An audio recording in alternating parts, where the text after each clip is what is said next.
Ito ang GMA Regional TV News. Mainit na balita mula sa Luzon, hatid ng GMA Regional TV. Bangkay na nang matagpuan ang isang nawawalang pulis sa Malolos, Bulacan. Chris, ano ba ang posibleng dahilan daw nito? Connie, hindi raw nagustuhan ng sospek ang naging biro sa kanya ng biktima. Ayon sa pulisya, huling nakitang buhay ang biktimang si Police Staff Sergeant Renato Kasaway Jr. noong January 24. Nitong Sabado, isang linggo ang lumipas, nakita ang kanyang bangkay sa hukay sa isang bakanteng lote sa Barangay Mohon, kasama ang kanyang helmet at top box ng motorsiklo. Nakatakas ang sospek. Nasa kustodiya naman ng pulisya ang dalawang kinausap niya matapos ang pamamaril. Sabi nila sa mga pulis, pinuntahan daw sila ng sospek at doon ikinumpisal ang ginawa. Isa sa mga kinausap ng sospek, pulis din.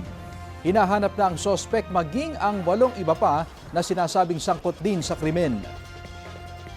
Inabot naman na mahigit 15 oras ang sumiklab na grass fire sa paligid ng Bulkang Taal, sakop ng Balete, Batangas. Ayon sa Bureau of Fire Protection, nagsimula ang sunog alas 5:30 hapon nitong Biyernes.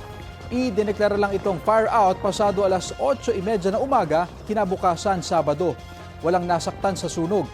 Batay sa joint report ng BFP, Philippine Coast Guard, Philippine National Police at Balete MDRRMO, posibleng nagsimula ang apoy sa upos ng sigarilyo at open flame mula sa pagluluto.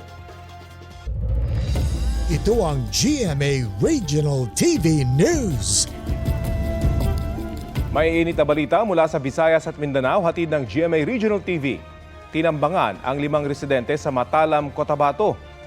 Cecil, kumusta yung mga biktima? Rafi, 4 sa kanila ang dead on the spot dahil sa ambush. Ayon sa pulisya, 3 sa kanila ay minor de edad at kalib-in ng isa sa kanila ang isa pang nasawi. Sugatan naman ang isa pa nilang kasama na minor de edad din. Base sa investigasyon, galing ang mga biktima sa isang bahay sa Barangay New Abra kung saan sila nakikonnect sa internet. Habang pauwi sakay ng motorsiklo, doon na sila tinambangan. May persons of interest na ang pulisya.